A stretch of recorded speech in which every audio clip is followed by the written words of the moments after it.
Good afternoon. That was good, right?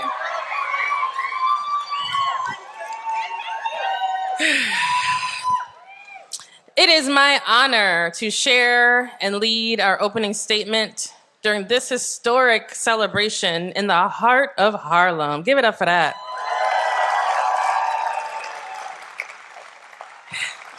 In many of our faith traditions, call and response is meaningful. So I need to teach you your response to this opening statement and invite you to say it when I cue you thusly. You will have 4 refrains of 3 simple words. The first 2 times you will say, celebration invokes reflection. The last 2 times you will invert their order, saying, reflection invokes celebration. Let's practice. The first time, celebration invokes reflection. Pretty good, but y'all can be a little louder. That's the first and the second time. The third and the fourth time, you'll say the inversion. Okay, I get it. This is a graduate commencement. I appreciate y'all being on our level. We good? Are we ready? When we arrive to the conclusion of a pathway along our journey, memories accumulated along the way bubble up to the surface, often involuntarily, like rich resources that cannot be contained.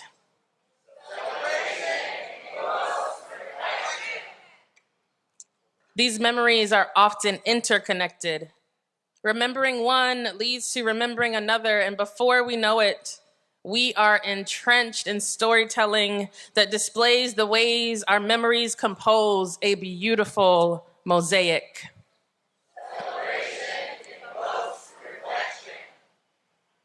Zora Neale Hurston wrote, quote, "There are years that ask questions and years that answer.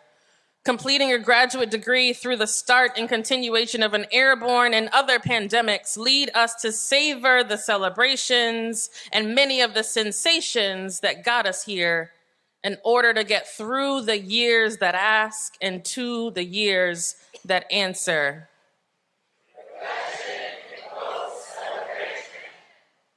When we remember, we will remember with all our senses: sight, sound, smell, touch, and taste.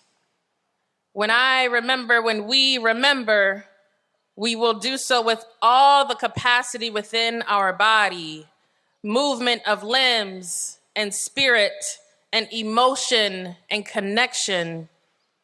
I will express loyalty to the entirety of my being, for I know divinity lives within every aspect of our existence.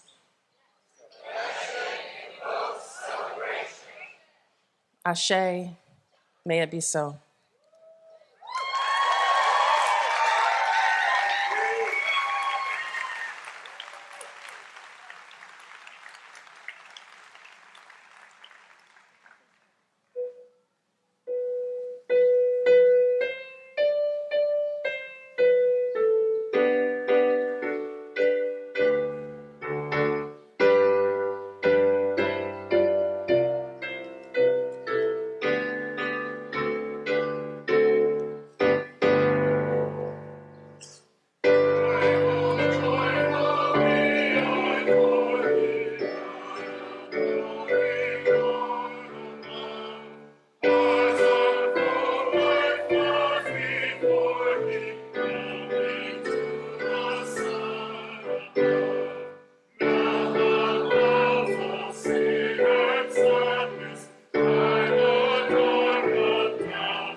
be seated.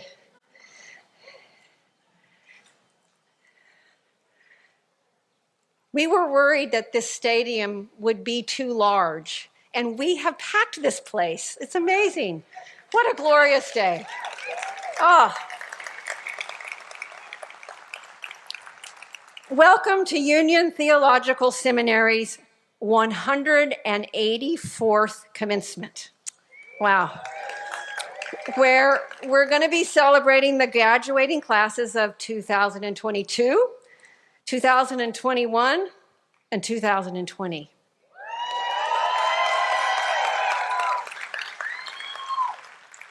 There are so many ways in which we have never had a graduation like this. I'm going to begin today's event with a land acknowledgement and another acknowledgement. The first is our land acknowledgement. We at Union Theological Seminary are conscious and respectful that we are housed and even here on the land of the Lenape-Hokan, the homeland of the Lenape peoples, and particularly the Munsee Lenape. Before Europeans arrived in the 16th century, the Lenape people lived here in deep relationship with many other living beings within an interconnected web of life. Now, the web of life is fraying around the planet, and we are increasingly aware of the trauma and violence of that encounter, and we come with humility to the work of repair, healing, and the co-creation of new ways of life. The diaspora of the Lenape peoples include the indigenous peoples who presently live in New York State, in Wisconsin, Ontario, and Oklahoma, where I'm from, as well as those who live in New Jersey and here in New York City. And we pledge to walk forward, learning from the rich knowledge of the peoples on whose land we stand. I also just want to acknowledge the significance of this place that we're at today, Marcus Garvey Stadium. So appropriate that we are at Marcus Garvey Stadium the day after his birthday. We didn't plan graduation that way, but it just so happens. We're in a stadium named after a man who, from the time that he was born until he died, spent his life committed very much to land, to finding and creating a land where Black people could live in freedom. And we are in a place named after Marcus Garvey today. So I want to say a few words of welcome to specific groups of people. I first want to just say a big word of thanks to all of the staff and administration, facilities workers, security guards, everyone who worked tirelessly to put this ceremony together.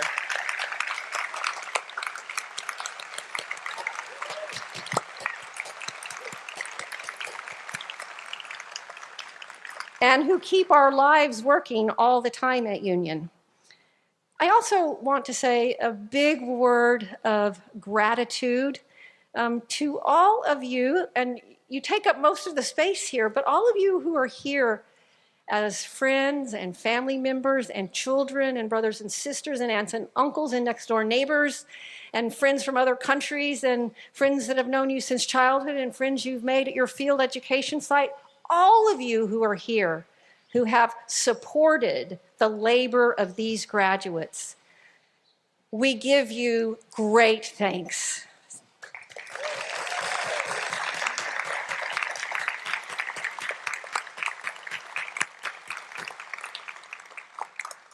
I want to acknowledge the presence of those people who have taught you over these past hard years. And that is our esteemed faculty who are with us up here on the stage. Faculty.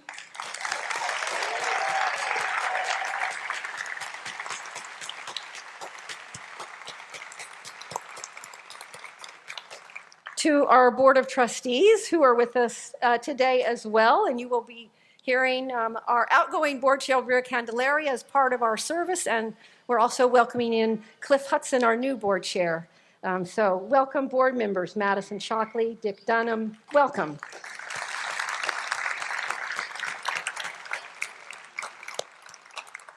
I also want to say a special word of thanks to a person who is stepping out of her position, who has been an enormously important leader over this last year, last 3 years, which I think probably to her have felt like 9 or 12 or an eternity of years.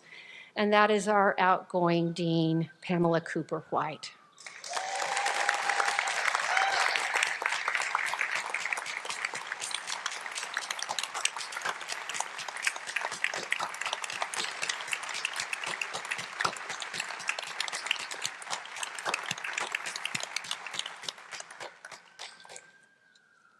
And I can't help but just say also a big word of thanks to the person who said yes to this position, which feels like not 3, but 6, 10, 15 years. And that is the one you got the announcement about yesterday, Sue Yong Pak. So, Sue.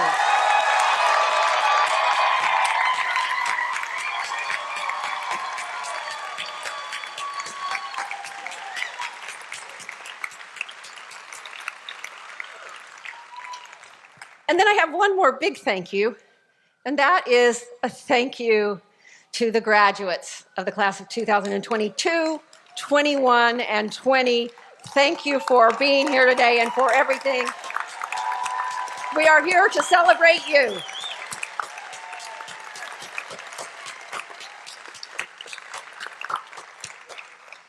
Today, in fact, is all about you, and that's exciting. So I want to also extend my deep appreciation to William Candelario, who, as I said, is completing his exceptional service to the board and is going to be an official part of this ceremony. So Mr. Candelaria, as we officially begin the festivities, we, the faculty, have the honor this afternoon to present to you and to all members of the board present, our students who have completed all the requirements for their degrees. Thank you, President Jones. It's been a great honor to serve as chair of the Board of Trustees of the seminary and to join within the entire union community on this day of celebration. Congratulations to you all. You really deserve it.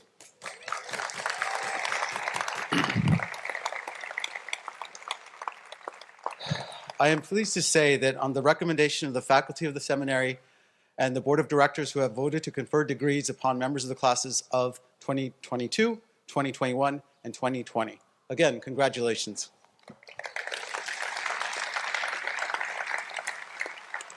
And Dean Cooper White will now come forward and join us in the beginning of presenting the degrees. Pam?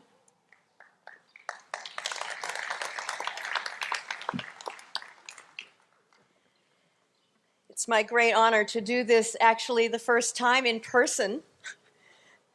And it's a joy to be with you all today as we celebrate this wonderful occasion. Thank you, Chairman Candelaria. And we will begin with the candidates who have completed the degree Master of Divinity.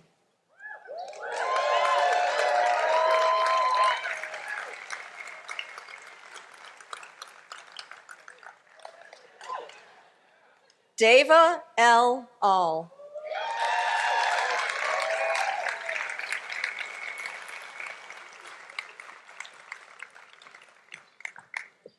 Kayla Berkey.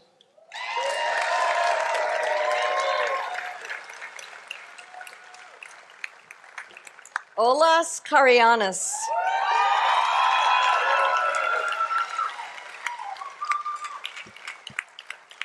John C. Duque.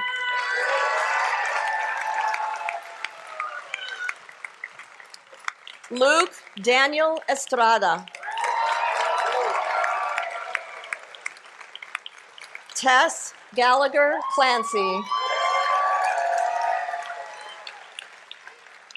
Alexandra Louise Geekus.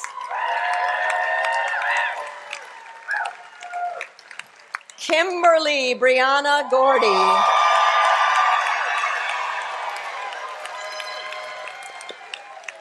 Ellie Hutchinson Cervantes.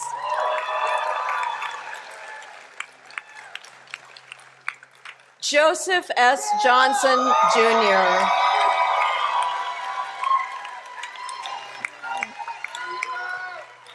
Andrea M. Jones. Lucinda Ann Keck. Ana Giselle Lara Lopez.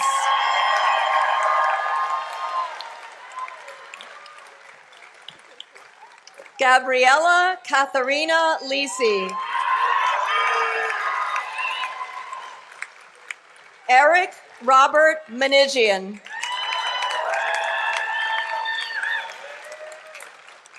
James Philip Mannion. Susan Marcotti. Galvin Lawrence Mathis.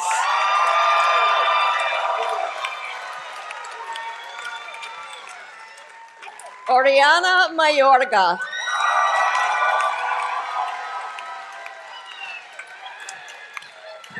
John Melhouse. Jesse Ortiz. Pamela S. Osborne.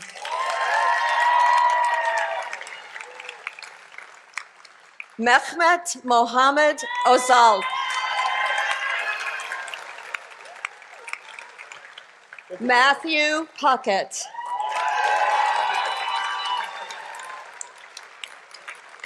Leah Tiju.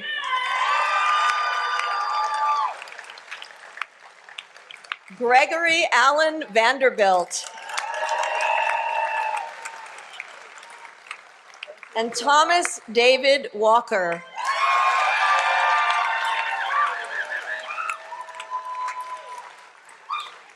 I now ask the Very Reverend Dean Kelly Brown Douglas, Dean of Episcopal Divinity School at Union, to present the candidates for the Master of Divinity degree with a concentration in Anglican Studies. Dean Kelly. Thank you, Dean Cooper White.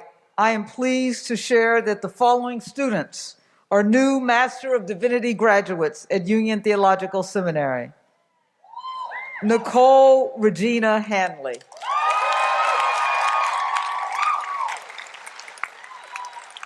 Andrew Franklin Comfer.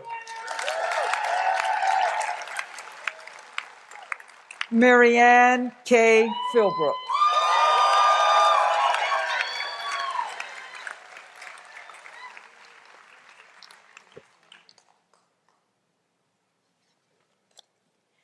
Thank you, Dean Douglas. I now present the candidates for the degree Master of Divinity at Union and Master of Science in Social Work from Columbia University School of Social Work.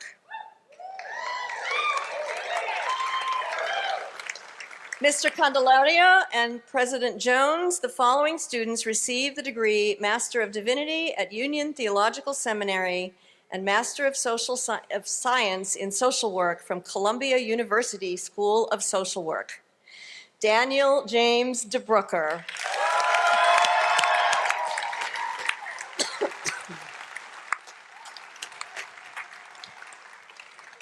Wei Xin Huang.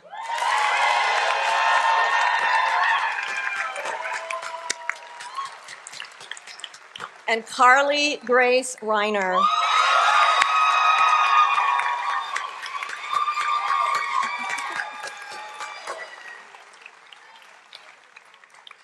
We continue with the candidates for the degrees Master of Arts and Master of Sacred Theology. First, Master of Arts, Nia Alvarez Mapp.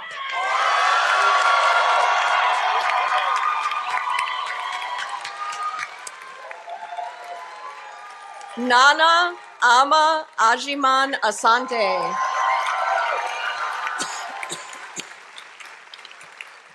Amy Iris Brown. Caroline Hughes Capencole. Autumn DeLong.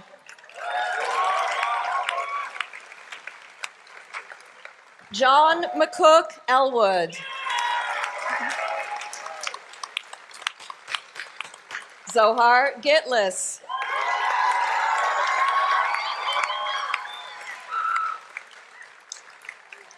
Evening Loyalty Gina May.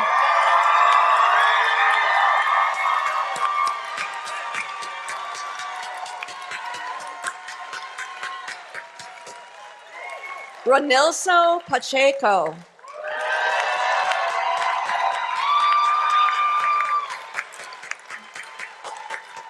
Sejong Park.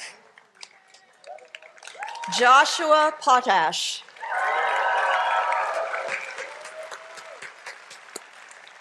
Alma Rodriguez.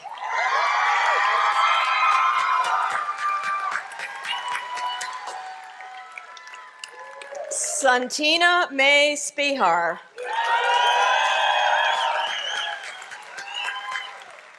Benjamin T. Stegbauer.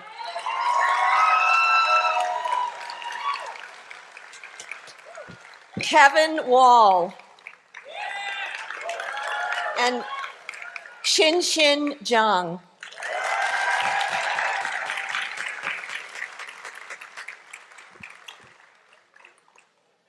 And now we receive the candidates for the degree Master of Sacred Theology.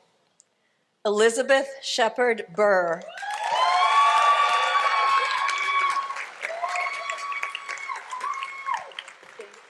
Aiping Sao Xianan Shi.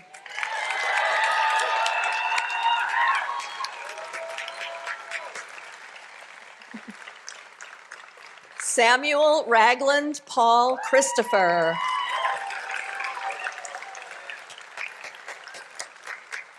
Stephen A. Green.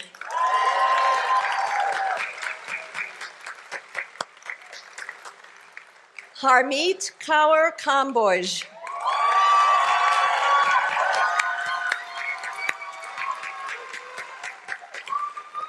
Stephen Adam King.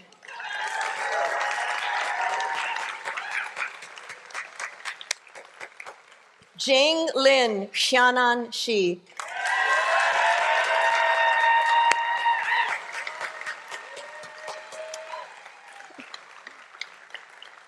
Upayadi.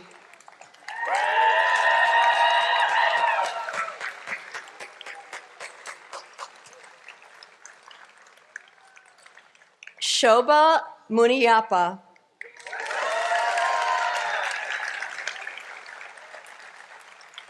Irene Preetha Prasanna Kumar. Aubrey Gerald Richardson.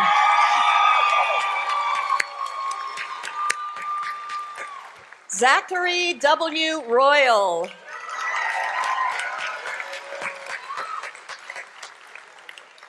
Vinoto Hoketu Shohei.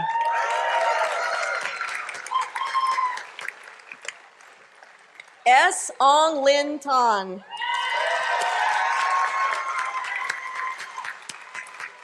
Melissa Vanderplatz.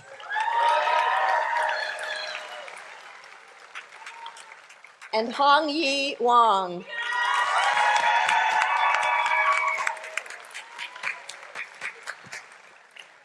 Now, Dean Douglas will introduce the degree Master of Theology in Anglican Studies. As Dean of EDS at Union, I am pleased to present the candidate for the degree of Master of Sacred Theology in Anglican Studies. This graduate is Holly Bonner in absentia.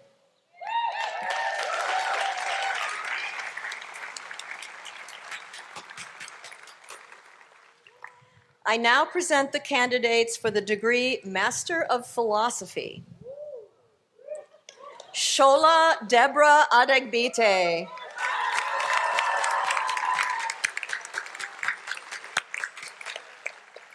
Shanmi Bian. Thelma Rajant Singh.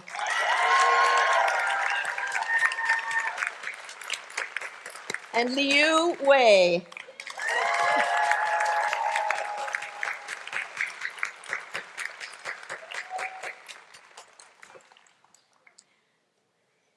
And now the candidate for the degree Doctor of Ministry. As she's approaching, I am pleased to present Kristen Sue Longstrot, who has fulfilled the requirements for the degree Doctor of Ministry.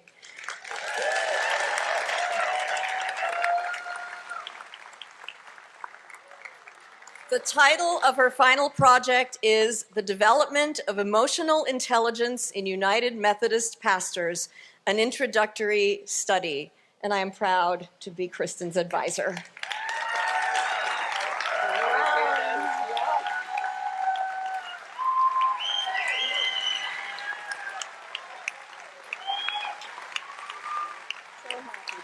Thank you so much.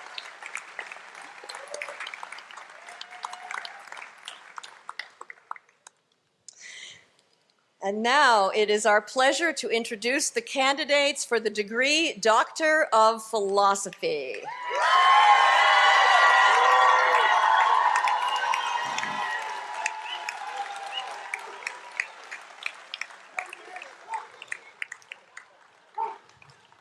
It is my honor and pleasure to present a longtime beloved member of this community, Nkosi Du Bois Anderson, who has fulfilled the requirements for the degree Doctor of Philosophy.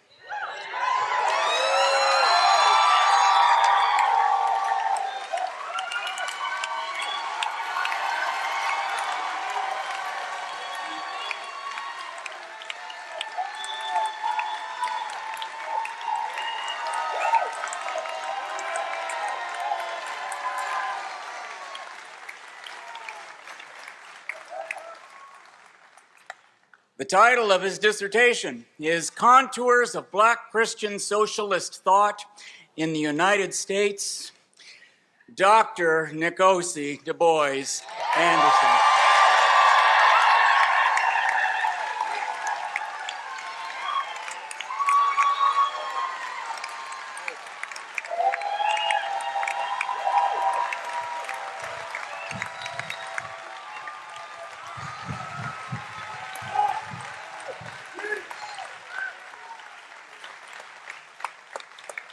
Dr. Hamori.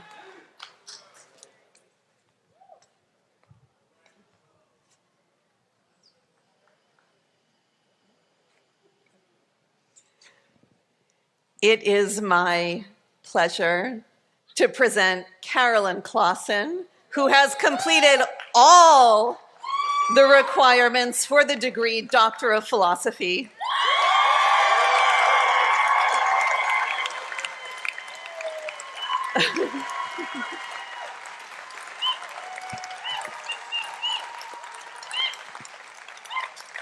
The title of her dissertation is Deadly Masculinities, Reinscribing Hegemony in Ancient Stories of Women Who Kill.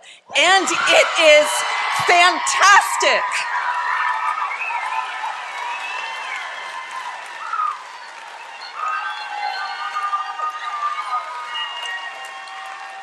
Dr. Carolyn Clausen.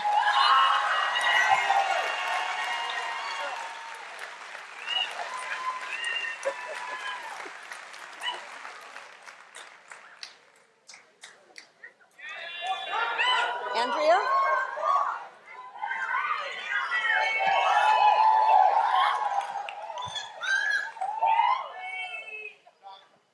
It is my pleasure to announce Shanti Esther Langu Parajuli, who has fulfilled the requirements for the degree Doctor of Philosophy.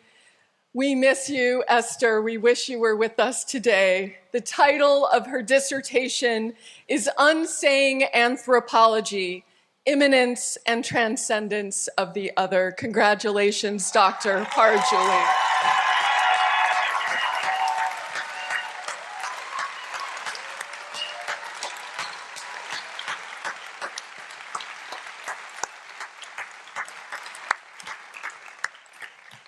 It is also my pleasure to present Stanley Tyrone Talbert.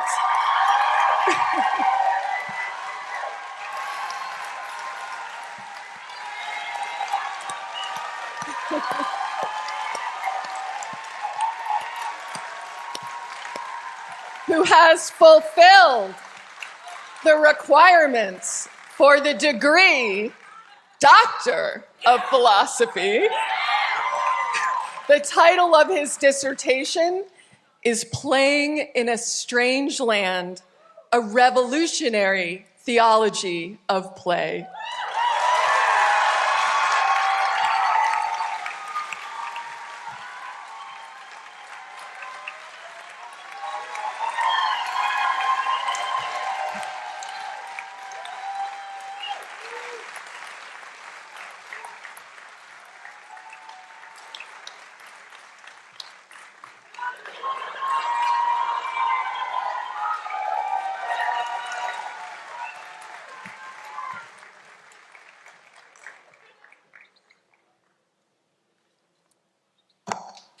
Congratulations, class of 2022.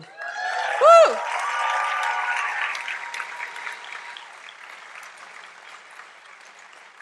And now we honor the class of 2021. We begin with the graduates who have completed the degree Master of Divinity. James Admonds. Carter Penrose Baxter. Rachel Allison Beaver.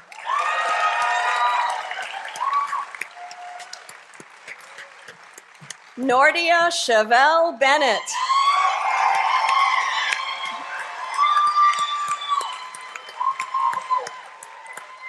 Anne Vanamy Conger Simons. Allison Victoria Cryer.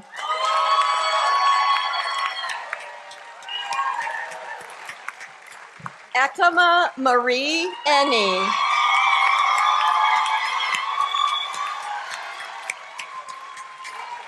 Justin Felder.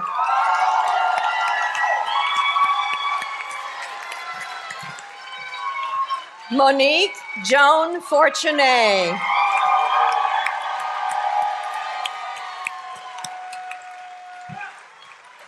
Stefia Sandana George Stephen. Vanessa Antoinette Warwick Lindley. David Sievers.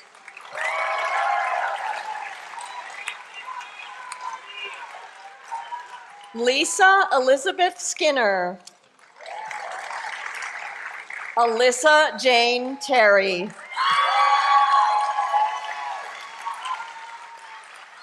And Bridget Annika Webster. We continue with the Master of Arts graduates, Lynette Adrian Bickham.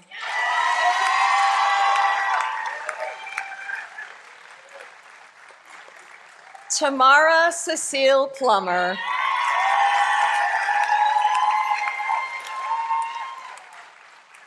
And Brandon Roiger.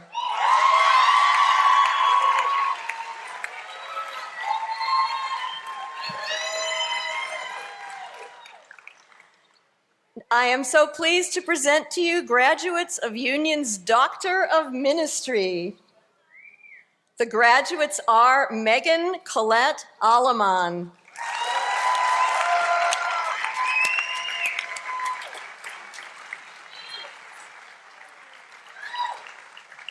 And Edward Peñate.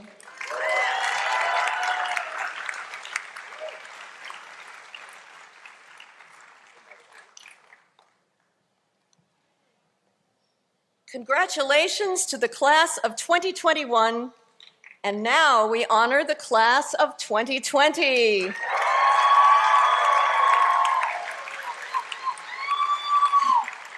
We begin with the Master of Divinity graduates. Hannah Allred.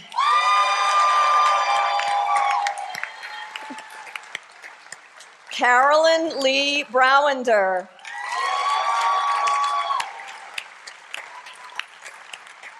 Ian Douglas Case. Matthew Jason Dean.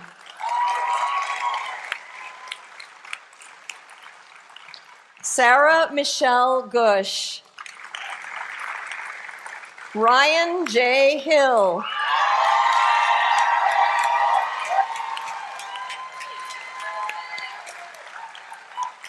Shelby D. Johnson.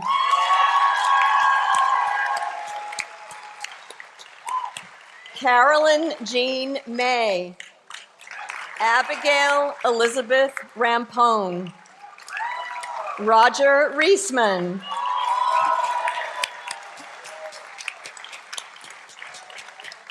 Katrina Zetza.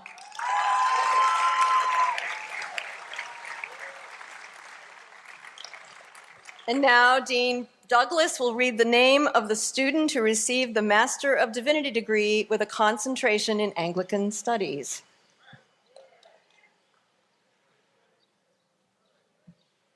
Thank you. I'm pleased to announce the first Master of Divinity graduate since the EDS affiliation with Union. This graduate is Meredith Eve Ward.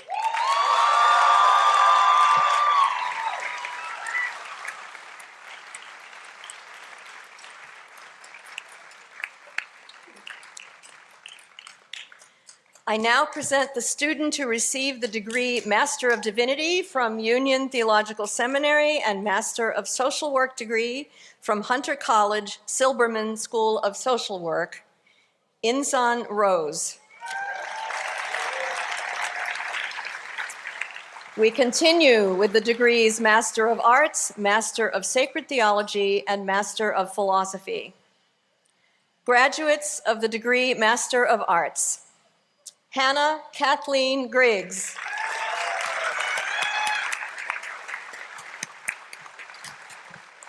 Crystal N. Hannigan. Dirta Moma.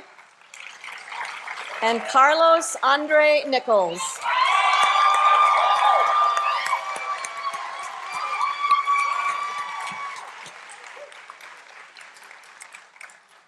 The degree Master of Sacred Theology, Elizabeth Ann McKenney, who also received her Master of Arts degree the previous year in 2020.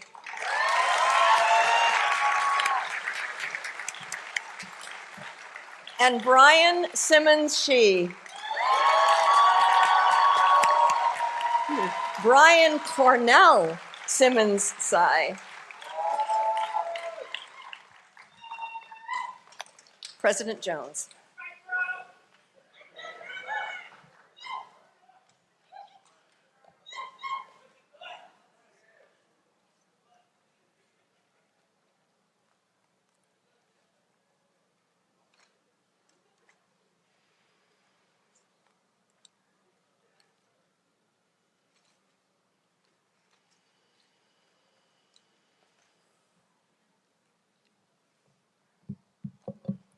We have lots of pages with 3 classes graduating. So it is now my great pleasure to invite a recent alum and a close friend of Union, and a member of the Alumni and Alumni Council, Cassius Rudolph, who will address the graduates, as you are all now alumni. Cassius.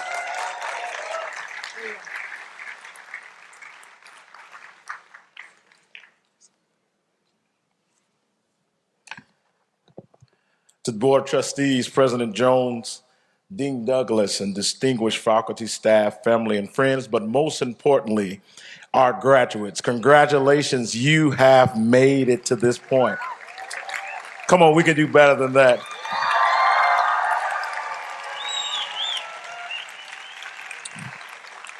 You all have traversed through some of the most turbulent times we've seen yet. Through many dangerous toils and snares, you have already come. 'Tis grace have brought you safe thus far, and grace have led you to this very place. Whether your journey was met with countless hours of studying in Burke Library, or being trapped in the stacks trying to find the correct books for OT, or attending services in the chapel and eating late snacks in the hub, or even planning for the movement in AD 30, whether challenging the administration on the necessary changes that should be made for the betterment for all students. I was one of those when I was there. And or challenging the empire, letting the world know that you and your voice matter.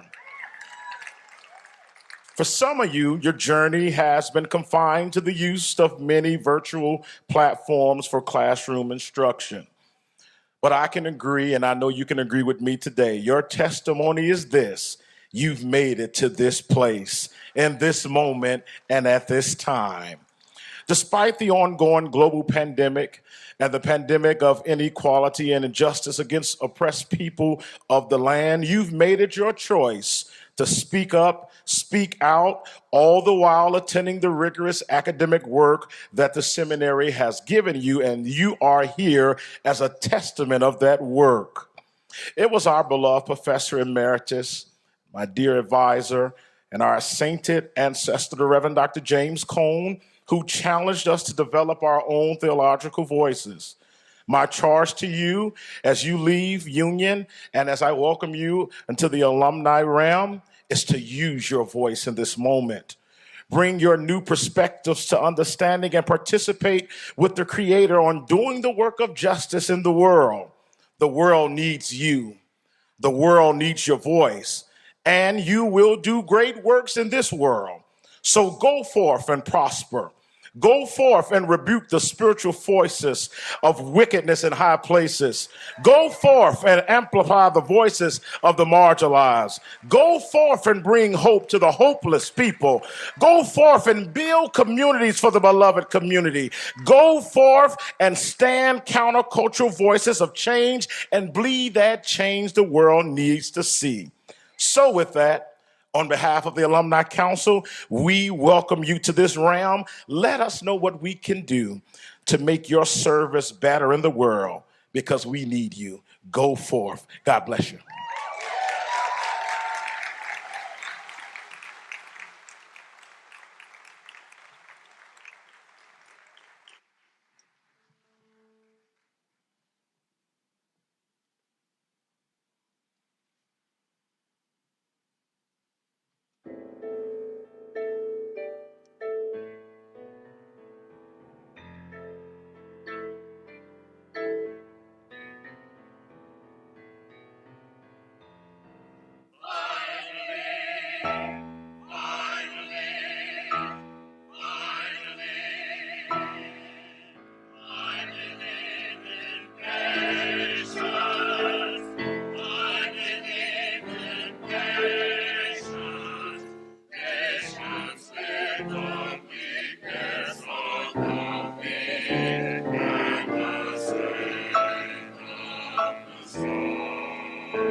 So every year at Union, the graduating class takes up the task of collecting funds for what is referred to as the class gift.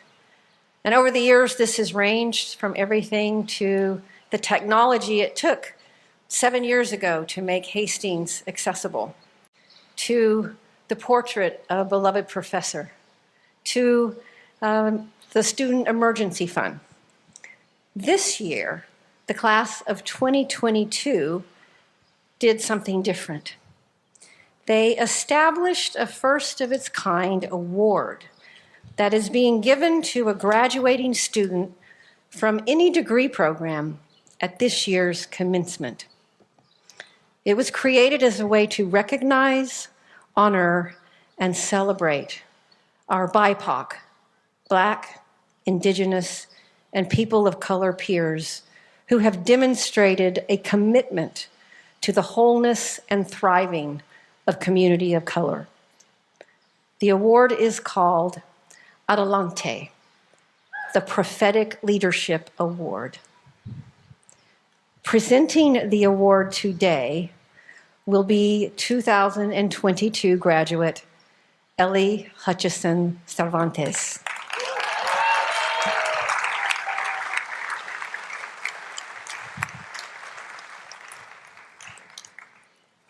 Hi, everyone. I'm Ellie Hutchison Cervantes, and as the third-year MDiv representative and representative at large on the Student Senate, I'm honored to present our class gift today.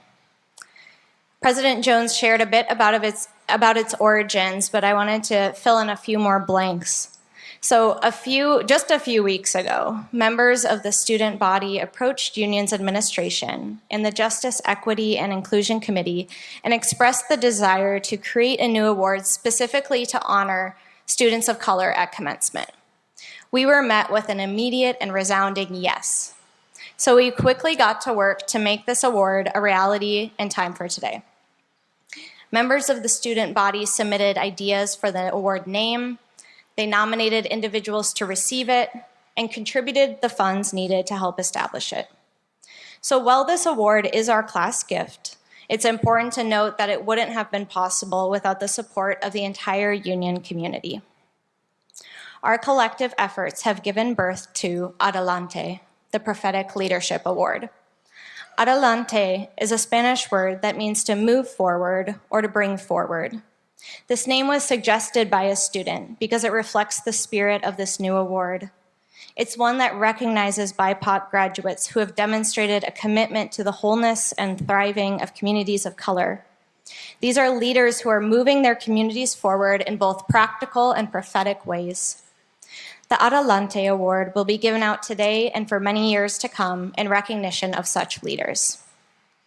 And now I will read a message from the Justice, Equity, and Inclusion Committee who selected this year's recipient. This message is addressed to them. It is because you serve the masses in and around Union in such a way that we are all made better. It is because you do all of that while still producing award-winning scholarship.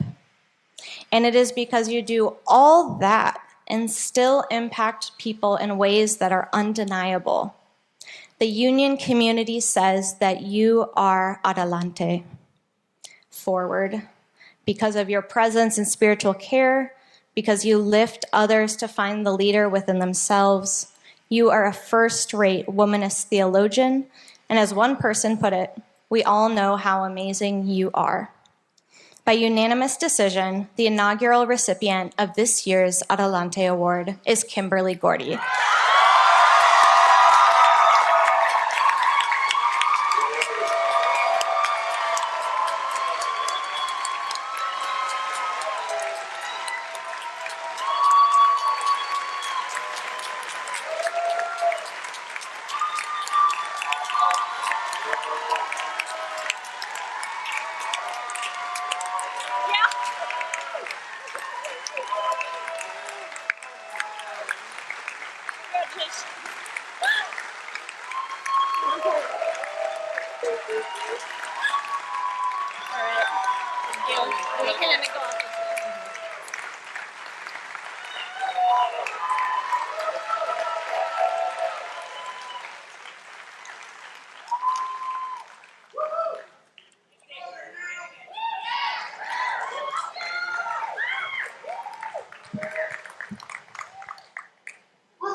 Thank you so much, Ellie, and congratulations, Kimberly, and thank you to everyone who contributed to this amazing award. And what an amazing first recipient. So now, I am also going to recognize a new tradition. In addition to a new scholarship this year for the first time, I am going to invite a 2022 graduate, Deva All, to give the student charge. Deva is going to share remarks about her most memorable moments from her time at Union. Deva?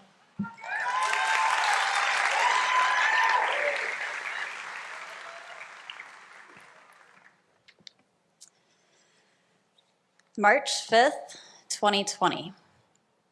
That's the day that stands out to me as the most meaningful. It was the last community lunch as we knew it. Students, faculty, administration, we were all packed into room 207. The tables were pushed together and we crowded over the red and white picnic tablecloths. The air in the room was hot, as usual, and still, and it smelled like vegetable soup. Sunlight was streaming in from the tall windows to the south, and the conversations were loud and close. There was some talk about the novel coronavirus. As of that morning, there were 2 confirmed cases in New York. That afternoon, we were to find out about a 3rd. Do you think we should be worried about it? Someone asked. The consensus was, it sounds scary, but it probably won't turn out to be a very big deal. Our conversations quickly turned to midterms and the papers that were due. And then, who's going out this evening? Are you hanging around for spring break? But within a week, New York declared a state of emergency, and the World Health Organization declared COVID-19 a global pandemic. So why was this community lunch so meaningful? Well, it was the last time I enjoyed that amazing kale Caesar salad. But really, it was the last time that we gathered together as a community before everything changed. Here's the thing about this memory, is it wasn't particularly meaningful to me at the time. It was just another community lunch. And while I appreciate that it marked the successful conclusion of another week of seminary and some delicious and free food, had you asked me that afternoon if it was a significant day for me, I would have said no. It was only in retrospect that this day became meaningful, because that was the day that taught me to glean meaning from the days that followed. The days when events and chapel moved back in person, early morning coffees with a friend on the terrace, bundled up against the cold, but our faces were warmly free. The opportunity to browse the stacks again or have study group in the pit. Class discussions, yes, even some of the ones on Zoom, where we were pushed or we were honest, vulnerable. It was the memory of that March 5th community lunch and the realization of how much I missed simple times like these that helped bring meaning to the ordinary moments that followed. Today, we celebrate our graduation. And it's one of those rare times in life when you know up front that this is a meaningful day, something you want to remember. Hopefully you are taking it all in, noticing all of your senses, the people around you, that jittery feeling inside you that just buzzes with the knowledge that this is something big. But we aren't always tuned into these moments. Often we don't recognize them till they've passed. I know what brought many of us to Union is our desire to find meaning, to make meaning out of what one of my favorite poets, Mary Oliver, calls our one wild and precious life. We seek to make contributions towards change in our world, to deepen or stretch a spiritual belief, to offer care and compassion to someone who suffers, to live and to love in a way that is more expansive, more free. All of this requires being conscious and tuning into our deeper knowing. It means an extra breath, a stillness, a presence. Many of you have taught me this. You've taught me to be more aware of what's happening around me and notice what's happening within. Anna started us off with this so beautifully this morning, and I'd like to invite you to take another moment right now to just settle into your body, into this present moment, and let's just take a deep breath.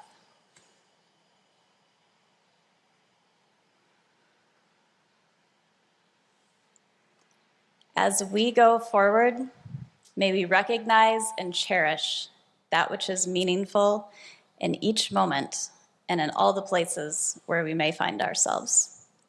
Congratulations, graduates.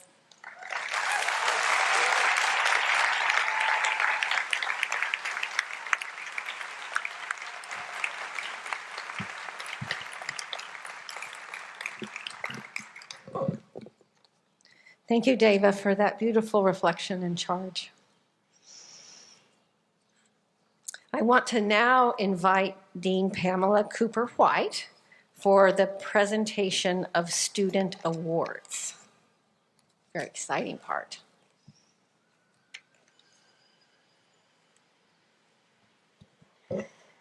Now I'm pleased to announce the prizes and special awards of Union and Auburn Seminary. They are awarded by decision of Union faculty to students who have been nominated by the academic fields or by prize committees.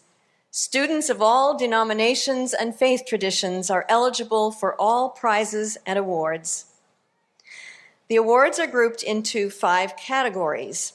First, I want to introduce President Emma Jordan Simpson of Auburn Seminary. And let me give you a little background. Auburn Seminary, a multi-faith leadership and research center, moved from upstate New York to the Union Seminary campus in 1939. Retaining their separate identities, Auburn's mission focused on continuing education and research, including areas of feminism and interreligious engagement. Auburn also maintains a vibrant covenant relationship with the Presbyterian Church USA, its denomination of origin. And while it most recently moved next door to 475 Riverside Drive, it continues a strong relationship with Union, providing courses and mentorship for our Presbyterian students following Auburn's call to, quote, trouble the water, heal the world. The Reverend Dr. Emma Jordan Simpson became the president of Auburn Seminary on October 1st, 2021. Reverend Jordan Simpson embraced her call to ministry and service early in life. Her ministry has been grounded in the call to community. She is a graduate of Fisk University, BA, Union Theological Seminary, MDiv, and Drew Theological Seminary, DMin. She is the president of the Board of American Baptist Churches of Metropolitan New York and serves on the board of directors of FPWA. It is my honor to welcome Auburn's president, our colleague, the Reverend Dr. Emma Jordan Simpson.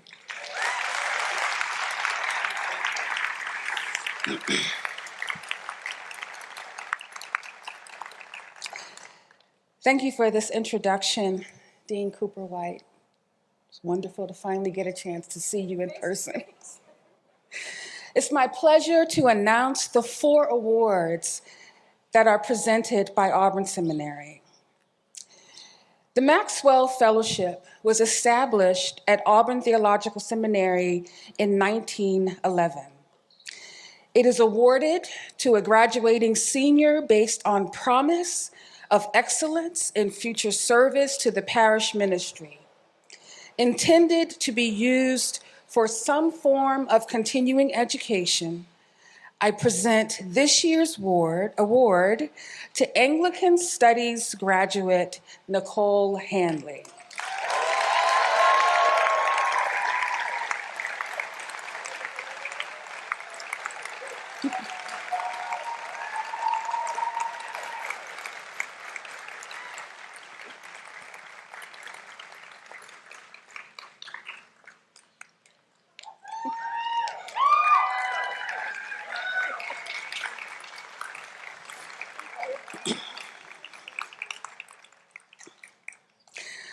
The Robert Wood Lynn Fellowship was established in 1997 in honor of former Auburn Dean and Union Professor Robert Wood Lynn.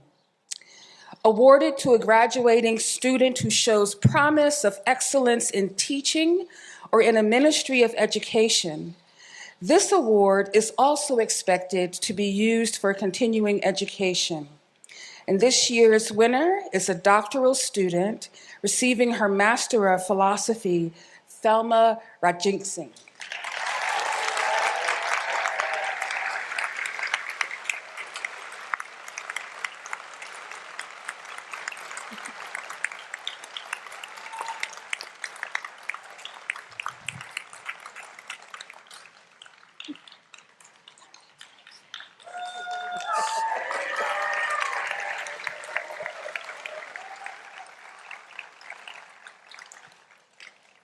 Established in 1990 to mark the 50th anniversary of Auburn's move to Union, the Anne McGrew Bennett and John Coleman Bennett Fellowship is awarded to a graduating student who shows promise of excellence in a ministry of social service and advocacy for justice in the public arena. Intended for use with continuing education, I congratulate two winners this year. Master of Arts student concentrating in history, Autumn DeLong, and Buddhism and Interreligious Engagement Master of Divinity graduate, Alexis Gigas.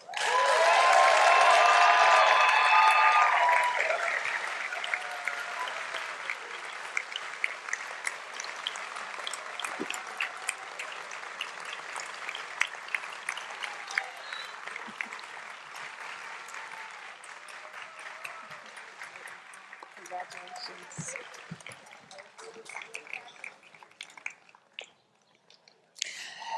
And finally, established in 1873 in memory of Auburn alum class of 1839, the Jonathan Nealon Award of Auburn Seminary is awarded to a middler or senior with the best exegetically based sermon in manuscript form, dealing with a text from the Hebrew Bible or the New Testament. I present this year's prize to Midla Nova Stirrup.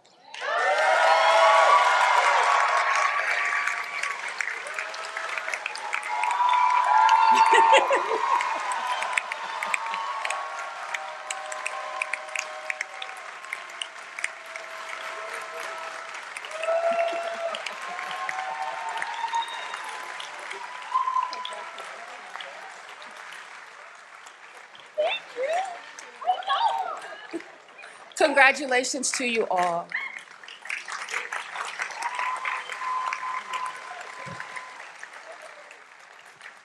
We continue with the awards from Union Theological Seminary. First, prizes awarded by academic fields.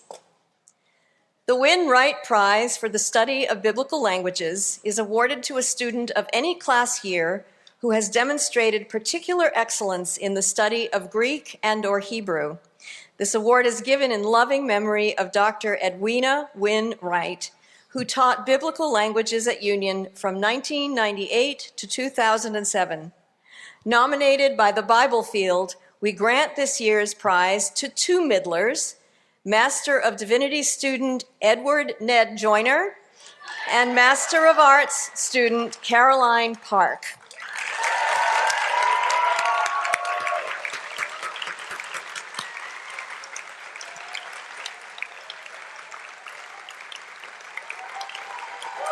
Here she comes.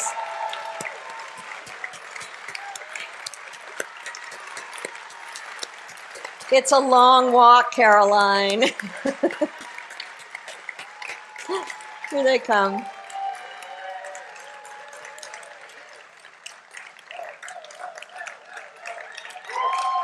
Congratulations.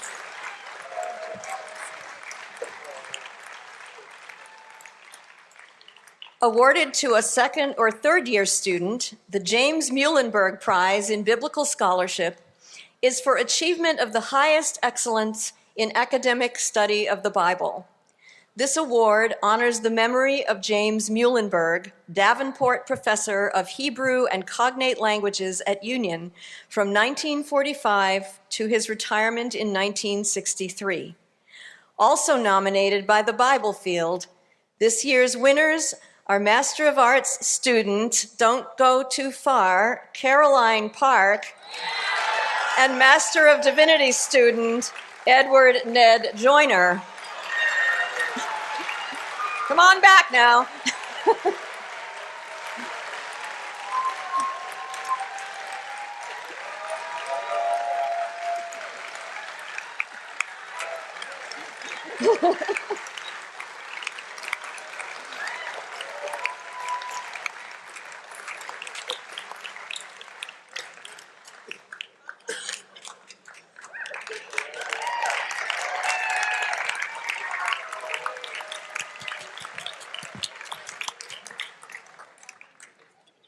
The Interreligious Engagement Prize is awarded to a candidate who has excelled in academic work within this field and also who has made significant contributions to interreligious engagement in the broader life of Union Seminary. Congratulations to Master of Sacred Theology graduate, Upayati.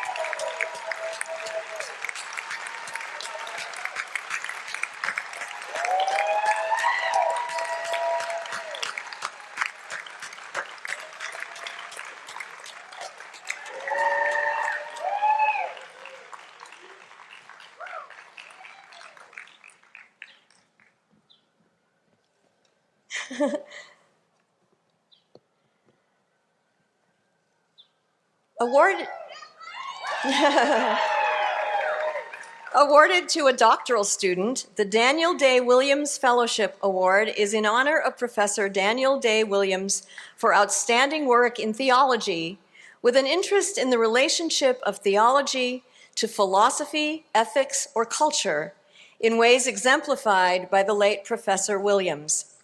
We present this award to Shanti Esther Langu Parajuli, in absentia.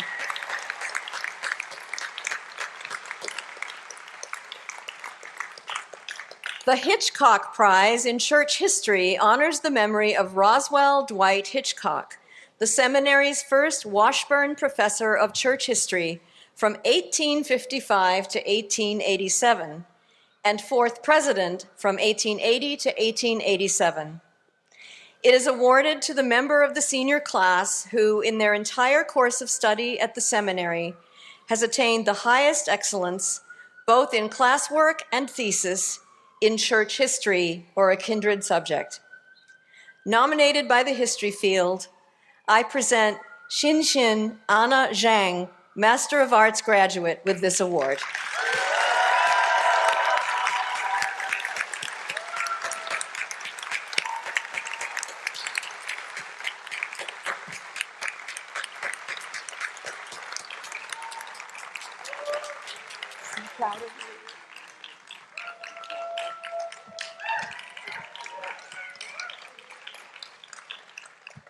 Now for prizes in preaching, worship, and the arts.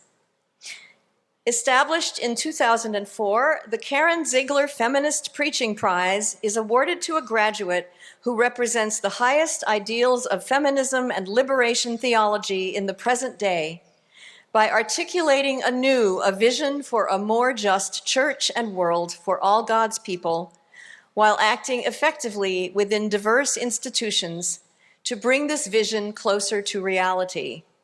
Presented in honor of Reverend Dr. Ziegler, class of '79, this prize is given to Psychology and Religion Master of Divinity graduate, Kimberly Gordy.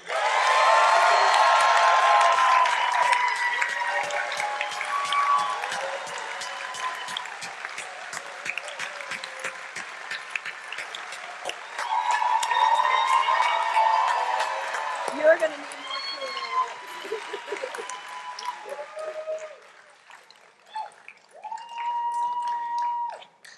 In memory of William H. Hudnut of the class of 1890, the Hudnut Award is given to a middler with the greatest promise for the preaching ministry.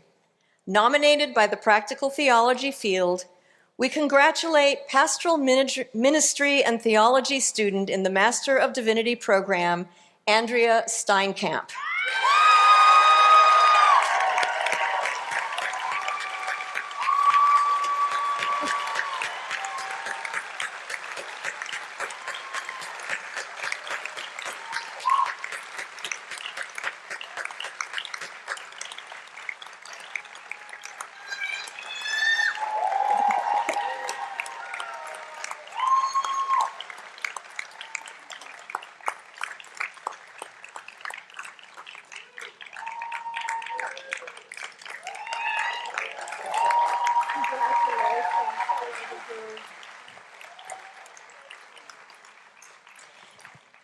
Union grants the Robert E. Seaver Award to a student who has done distinguished work in worship and the arts. In memory of Robert E. Seaver, Professor of Speech and Drama from 1949 to 2004, this year's winner is Master of Arts graduate Sejong Park.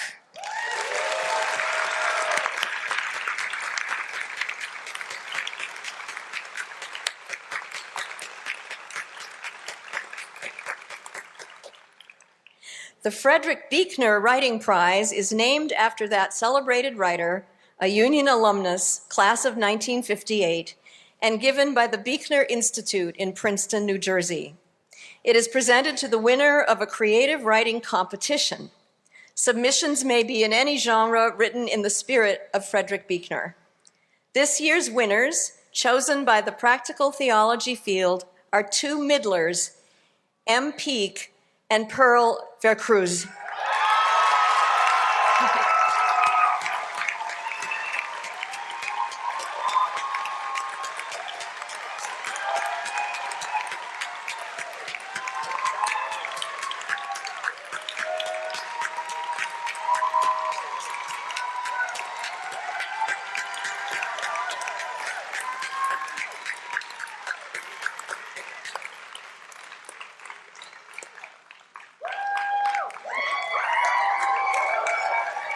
So well deserved.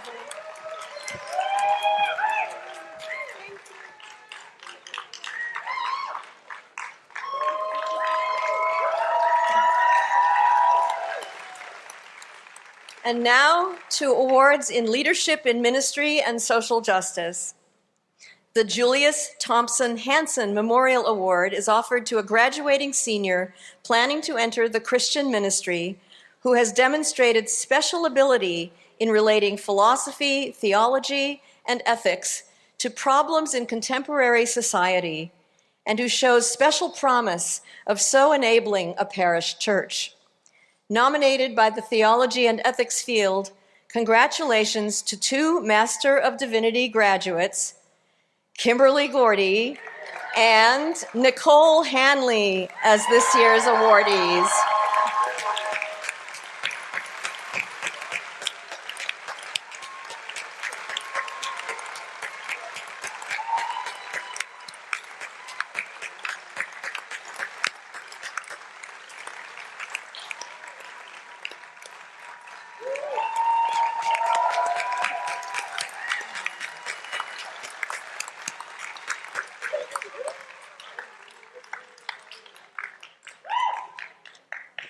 The Malcolm Boyd Veritas Award is presented to a graduate with promise for the work of social justice on behalf of the LGBTQIA+ community.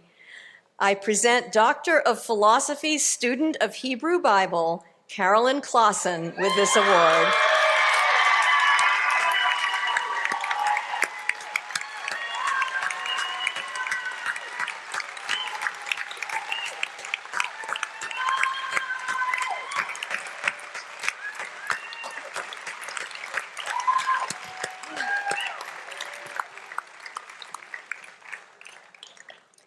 Established in 1999 as exemplified by the life and work of Charles Augustus Briggs, this award is granted to a member of the graduating class who has best demonstrated the qualities of conscience, commitment, and courage. This award is given in recognition of a written work or suitable community action reflecting the qualities of Dr. Briggs, illustrated by excellence in scholarship and the commitment to social justice and freedom of inquiry. The Charles Augustus Briggs honoree is dual degree Master of Divinity and Social Work graduate Wei-Shin Huang.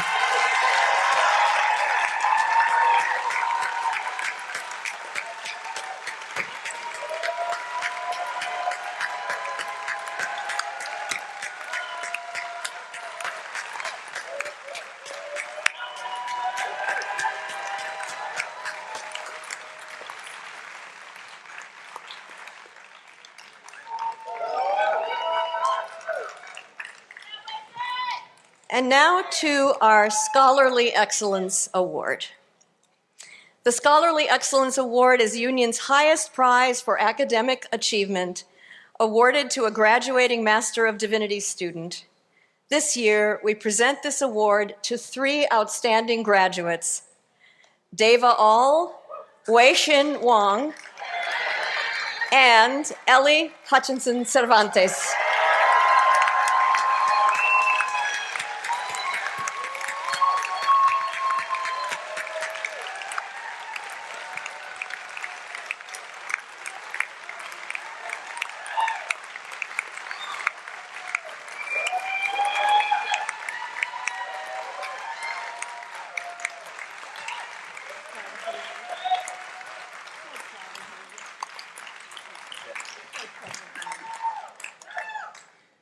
President Jones.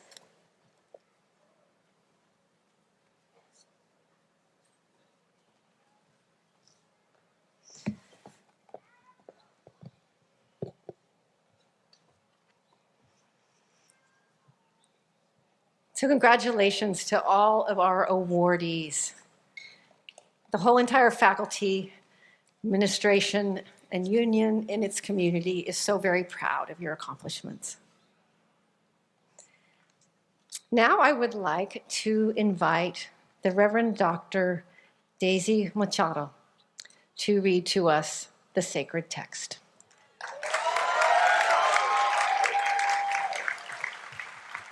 Buenas tardes.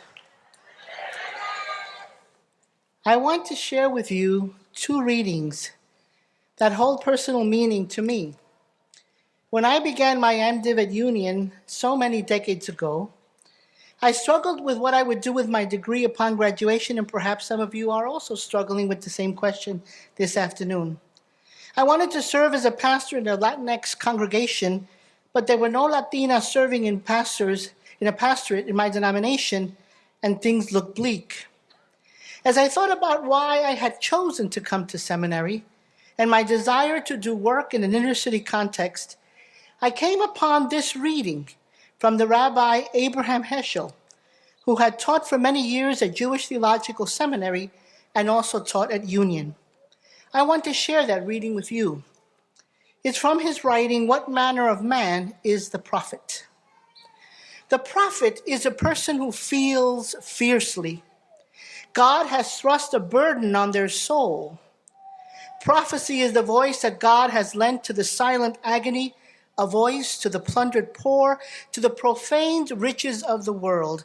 It is a form of living, a crossing point of God and humans. God is raging in the prophet's words. Above all, prophets remind us of the moral state of people. Few are guilty, but all are responsible. The words that the prophet utters are not offered as souvenirs. The prophet's speech to the people is not reminiscence, a report, or hearsay. The prophet not only conveys, they reveal, and in speaking, the prophet reveals God. This is the marvel of a prophet's work. In the prophet's words, the invisible God becomes audible. The prophet is a witness, and their words a testimony of God's justice and mercy. These words reminded me of the work of a prophet is always needed, always in demand, even if people don't realize it.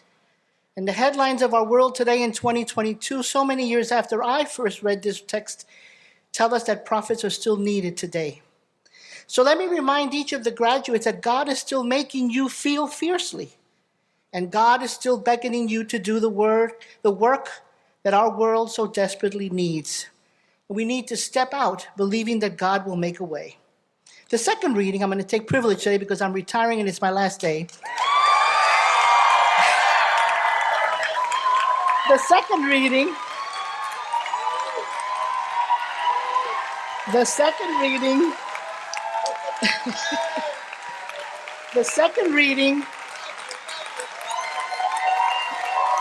oh, wait a minute. Thank you. Just a minute. Wait a minute. Let me do the second reading. Come on, the second reading. The second reading is one that I discovered many years later in my life, many years after graduating, and after serving that inner city pastorate. You know that? I got that church. And after reading this, I got a new lens for living my life. And if my first reading is considered yin, this is the yang, reminding us of the need for balance in our lives. This is from a poem translated from Spanish by Jorge Luis Borges, and it's called Instance. If I could live my life again, in the next I'll try to make more mistakes. I won't try to be so perfect, I'll be more relaxed. I'll be more full than I am now. In fact, I'll take fewer things seriously. I'll be less hygienic. I'll take more risks. I'll make more trips. I'll watch more sunsets. I'll climb more mountains. I'll swim more rivers. I'll go to more places I've never been. I'll eat more ice cream and less lima beans. I'll have more real problems and less imaginary ones. I was one of those people who lived prudent and prolific lives each minute of his life. Of course, I had the moments of joy, but if I could go back, I'll try to have only one good moment. If you don't know, that's what life is made of. Don't lose the now. I was one of those who never goes anywhere without a thermometer, without a hot water bottle, and without an umbrella, and without a parachute. If I could live again, I will travel light. If I could live again, I will try to work bare feet at the beginning of the spring until the end of autumn. I'll ride more carts. I'll watch more sunrises and play with more children if I have the life to live again. So graduates, called by God to be prophets, today you begin a new chapter of your life. Go forth with fierceness because God has put your soul on fire. But remember, travel light. Congratulations, felicidades.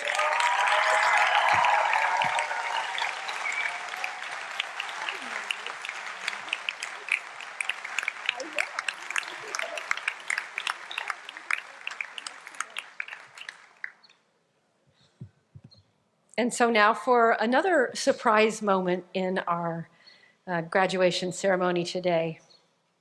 It is now my distinct honor to present the Reverend Dr. Daisy Machado with Faculty Emeritus status in honor of her years and her many contributions to Union.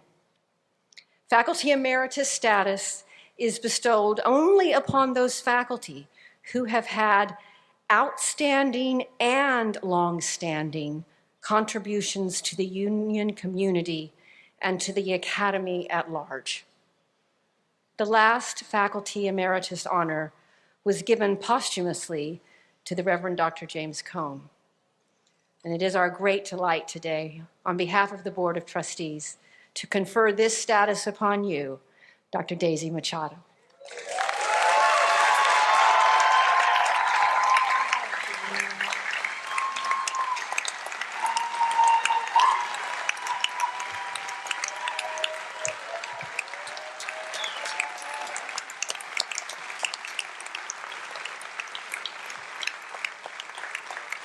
No, you have to stay there. So we're going to embarrass Daisy a little bit more and read to you the citation that goes with her emeritus status. Illuminator of borderlands. For generations of students and faculty, you have opened minds and hearts and experience through your trips to the borderlands, unveiling to many the darkness of dislocation and of human yearning for social, economic, political, and personal location and safety. Visionary cartographer, you lovingly guide students through painful pasts, mapping out with them the stories that got us here, and helping all to forge a radical future of alternative possibilities that liberate and heal instead of constrain and harm. Compassionate pastor, oh, so true. You were the first U.S. Latina ordained to the ministry in the Christian Church Disciples of Christ, Northeast region. Wow. And you have served congregations in New York, Houston, Fort Worth, and beyond, and you stand forever as a beacon to other Latinas discerning their own calls to the ministry. Esteemed educator, before coming to Union, you were Vice President of Academic Affairs and Dean at Lexington Theological Seminary. At Union, you have served as Professor of Church History from 2007 to 2022, and as Dean of Academic Affairs from 2010 to 2013. And I'm going to shorten this. She is a tireless advocate and a wonderful woman, Professor Emeritus of Church History, 2022, Daisy Machado. Thank you. There you go. Thank you.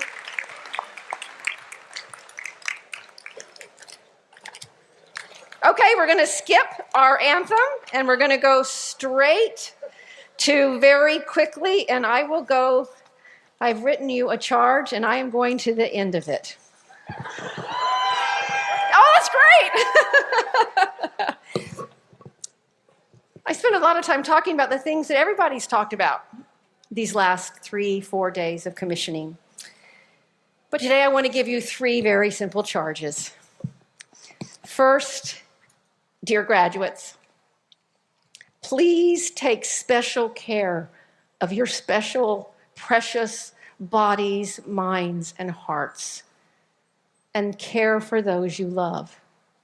You are more fragile than you think, while also being more resilient than you know. But if you don't take this care serious, none of the rest matters. Each of you are beloved, just as you are, apart from any mighty feats of justice or brilliant acts of intellect. No matter what you accomplish or don't accomplish in the time ahead of you, you are beloved. And so please, wherever you go, take care and find communities that love you, where you can be your full self and flourish in that love.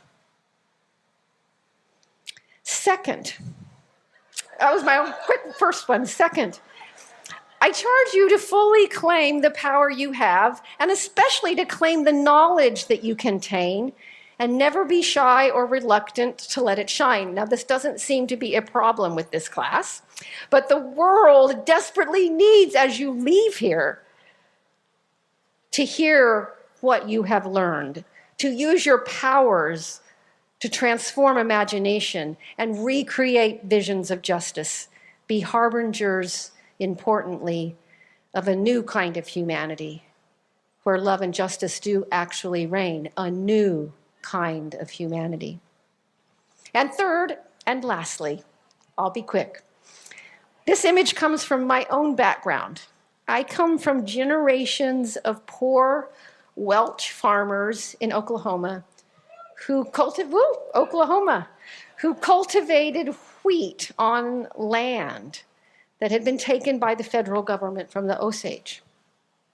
My people, we know dirt, and our hands have lived in soil. And at this time of year, we would harvest what is called hard red winter wheat.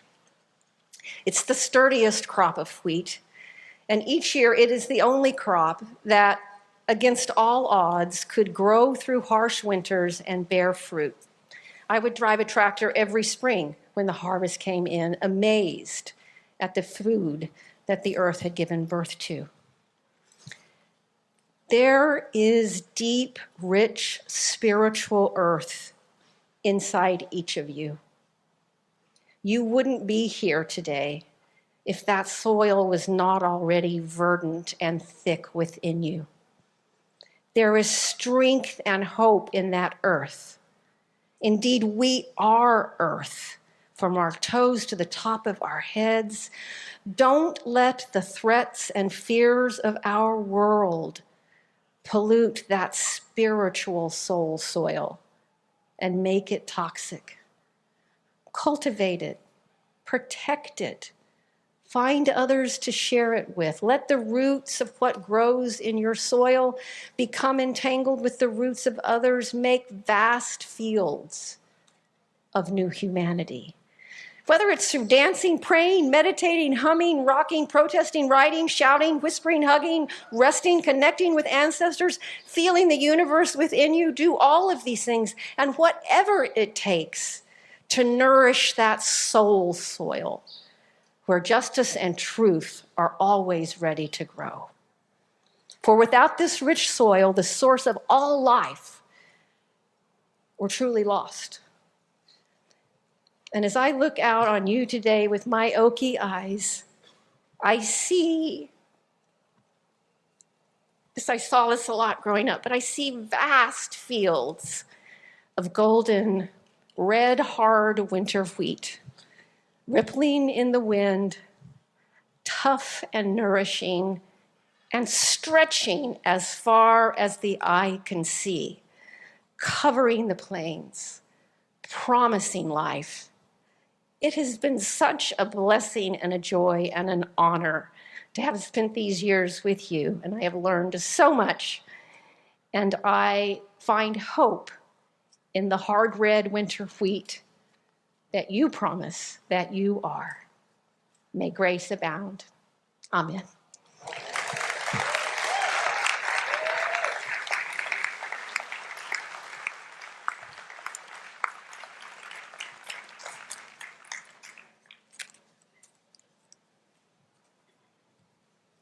So now I'm going to ask the students to come forward for our final prayer.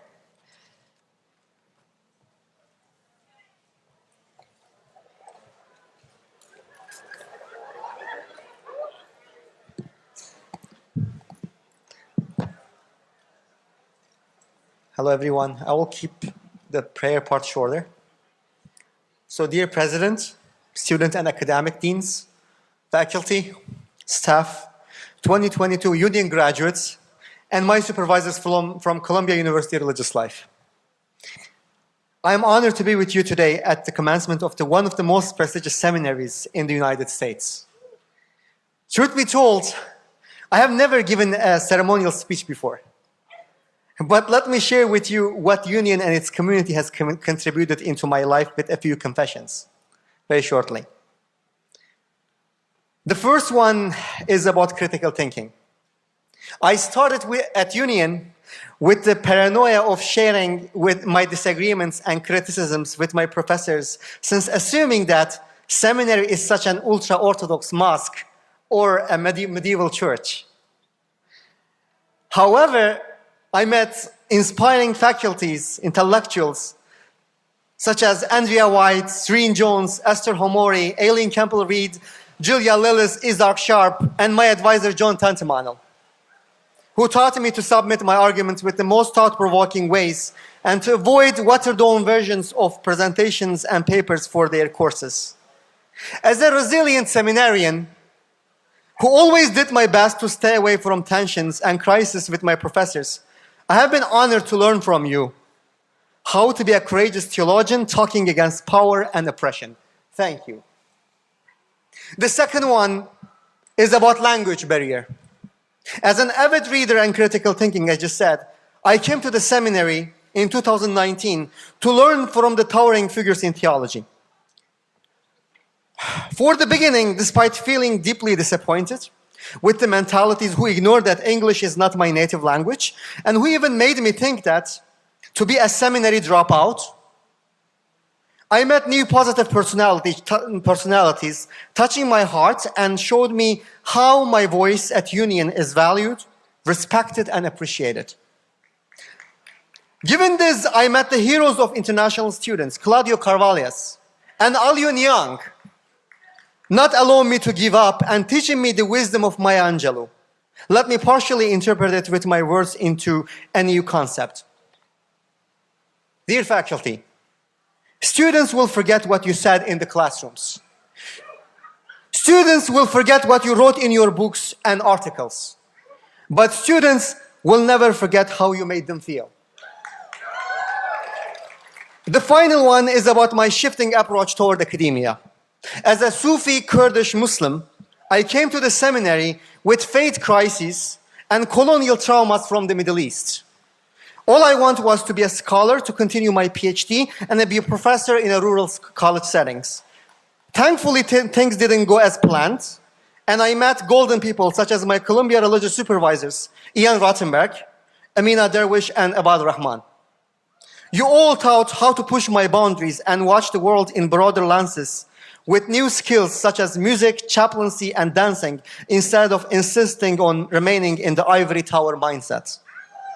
Plus, if nowadays I am receiving job offers from residency programs and getting accepted as a finalist for top college chaplaincy positions, these are not only a result of my hard work at Union, but also because of your empowering mentorships. Thank you. And a few sentences for my classmates and close friends I met at Union and Columbia campus. Eric, Sardil, Ahmed, Greg, Suntina, Riot, Ellie, Olas, Nastya, Punam, Tess, Dirte, Anna, Jim, Shola, Oriana, Jonathan, Brian, Matt, and many more. With you, Union turned to such a healing place.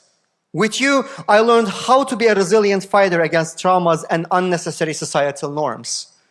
And with you, I have better understood love and worship without judgmental attitudes. Thank you, friends. Thank you. And let me conclude my speech with a verse from the Quran with my favorite prayers. In Arabic first. وعباد الرحمن الذين يمشون على الأرض هونا وإذا خاطبهم الجاهلون قالوا سلاما. And the servants of the most compassionate are those who walk on the earth humbly. And when the ignorant address them improperly, they only respond with peace. And the prayer. May you all be protected always from hearts that are not humble, tongues that are not wise, and eyes that have forgotten how to cry. Thank you.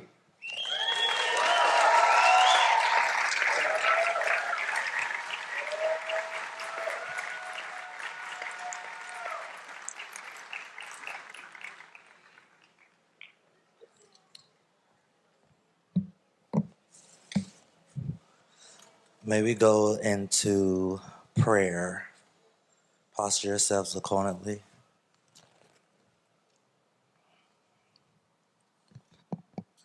Holy Spirit and ancestors, thank you for this space.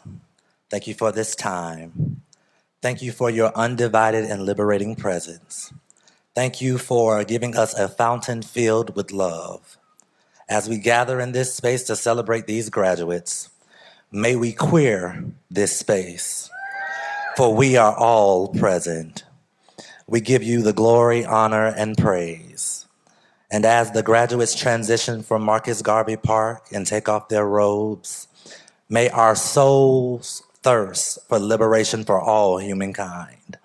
May we challenge institutions and persons within those institutions that practice racism, sexism, ableism, genderism, misogyny, queerphobia, transphobia, homophobia, xenophobia, Islamophobia, and other isms, phobias, and behaviors that dehumanize Spirit's creation.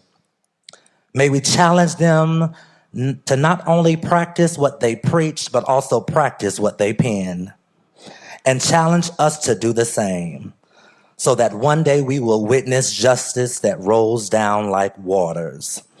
So here I raise my Ebenezer. Here by thy great help I've come, and I hope by thy good pleasure safely to arrive at home. Ashe.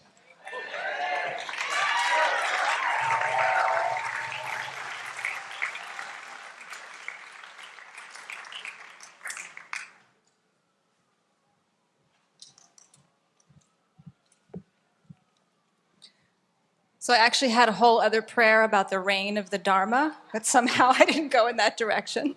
I will be talking about mud, though, so we'll see how this goes. Dear community, dear Sangha, as we say in the Buddhist tradition, it's an honor to be invited to offer a prayer. I want to say, dear beloved community, but we all know that's a work in progress. If only beloved community were a verb, just to remind us it's something that we do. It's not a noun. It's a moment-to-moment, evanescent occurrence, never a fixed state to ever take for granted. And as the rain has subsided, dear Sangha, will you breathe with me? Because this is kind of terrifying to be up here. Will you breathe with me? Will you feel into the strength of your back, your strong back, and all the ancestors that stand behind you? And will you feel into, with me, the softness of your belly, your soft front, soft face, soft hands, soft eyes? Notice your power, strong back. Notice your tenderness, our tenderness, soft belly. Maybe if we could keep close to this soft belly, we would be more merciful with one another. Maybe our idealism would no longer make us brittle and instead more expansive, more imaginative. As eclectic as we are one motley crew of seminarians, I can tell you that. I do find that we share something. We live intensely in the gap between the way things are and the way we wish so intently for them to be. And this is good, as it is in this painful gap that prophetic voices arise, and that the work of repair can and must happen. It's also exhausting if our perception is limited to this chiasm, to this samsara. On this day, and yes, with the rain, it's just the water element, can we dwell in deep appreciation for what is, for all the ways that we've been blessed in classrooms that turn occasionally into holy places, in hallways, in the pit, in the stacks, in Sakura Park, and the list goes on. Can we dwell for a time in our good fortune and all that we have received from union? If anything, to put it to the service of others. People often ask me, how do you choose a community? I have learned to choose my communities for their problems and not in spite of them. So I pray, I want to do a Dr. Carvalles thing here, you know? All right. So I pray, you know what I'm talking about. And maybe you can join me in that we all find our communities and contexts that have the most juicy problems so that our individual karma can get purified in the process of working through our collective karma. Because lotuses bloom in the mud. Here comes the mud after the rain. Venerable Thich Nhat Hanh, a Buddhist alum of Union and Columbia, one of the greats, one of the many greats we lost this year, reminded us of this constantly. No mud, no lotus. This is not a Hallmark card. It's not a t-shirt slogan. It's a profound teaching of non-duality.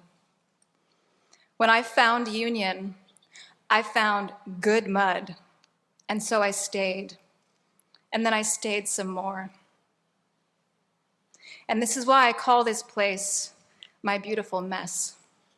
So as we tumble out of here through the birth canal of our academic journey together, I pray that we all land in good mud, rich in nutrients, with a strong back and a soft belly. May our lotuses bloom. I have to admit, it's quite ironic to be asked to offer a prayer today, because Buddhists are often asked in Christian seminaries and other places, do Buddhists pray? Well, obviously, I can't speak for all Buddhists. You know, look at me. Where are my Buddhists in the crowd? Do we pray? Do we pray? I can't speak for all Buddhists, but I'll speak for what I know to be true for myself and for those I practice with. Hell yes, we pray. We lament, we cry out, we hold our malas tight as we chant. Please, friends, do not mistake the imperturbability, the stability of mind that we cultivate for aloofness. Our steadiness is so that we can weep more fully and die to one another. So we hit the floor over and over. We crash land on our meditation cushions. Some of us keep our faces very close to the ground as we bow and prostrate over and over in awe of suffering and in awe of the wisdom and compassion of our ancestors. So yes, Buddhists pray. Sometimes some of us even self-immolate, as Brother Windbruce did on the steps of the Supreme Court just a few weeks ago on Earth Day. For him, not an act of suicide, but as an act of fierce compassion to call to our attention what matters, to snap us out of our delusion. Today, this is not a choice I make, and it's not something I would wish for any one of us. It's not how I choose to pray. And yet, I can feel my heart burning. I have felt your heart burning in our burning world. I've called upon one of the great Buddhist ancestors of Union and Colombia, Venerable Thich Nhat Hanh, and I would like to end by invoking another, as our dear Professor Cornel West calls him, the unclassifiable, the unsurpassed Dalit freedom fighter, Dr. B.R. Ambedkar.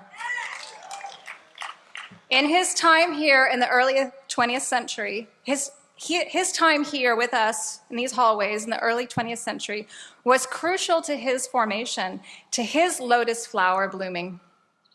He spoke tirelessly of the need for fellow feeling to end casteism and for democracy to actually manifest. No political system could ever actually achieve that.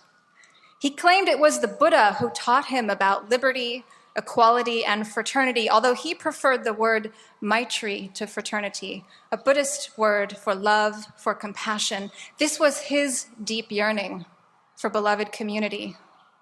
I want to share with you his famous exhortation to his people, and perhaps to all people and to all of us, from a speech in 1942. This is what he said.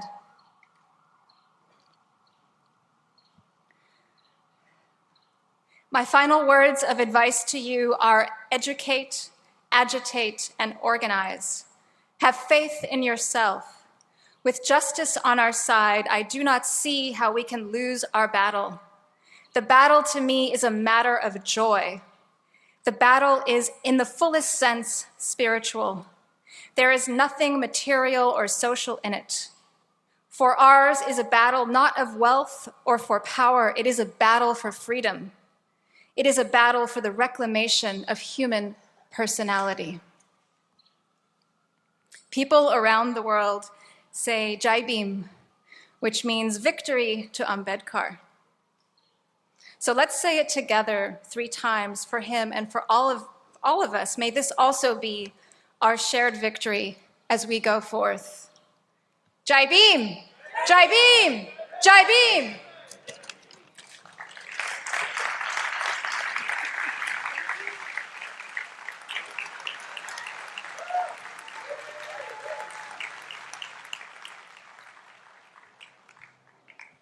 I'm back. Please position yourselves for the community prayer. If you're able to stand, please stand. You will find this prayer in your program.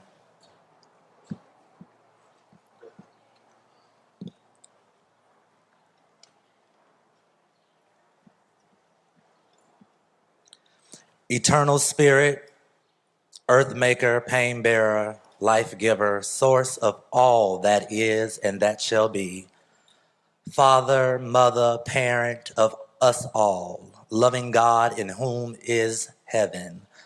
The hallowing of your name echo through the universe. The way of your justice be followed by the peoples of the world. Your heavenly will be done by all created beings. Your commonwealth of peace and freedom sustain our hope and come on earth. With the bread we need for today,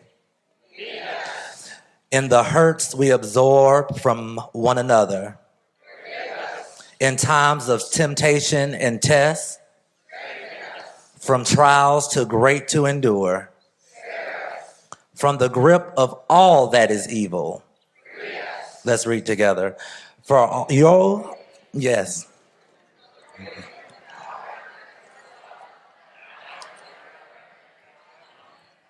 Ashe. And so now let's get out of here. The doors open and our ways part. The future stretches out before each of us. You shall go out today in joy, and you shall be led forth in peace. Mountain and hills break forth in singing before you. Wild trees clap their hands. Pine trees grow where there were only thorns, and myrtles where there were only briars. The doors open and our ways part, and the future stretches out before each of us. Go forth. We honor your achievements today, and we look to you with hope. Let us go forth, rejoicing in the power of the Spirit. Thanks be to God. Amen. Amen. Let's go.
Please go, oh, sorry. Please go to the ice cream social that is that way. Please, and congratulations. Thank you.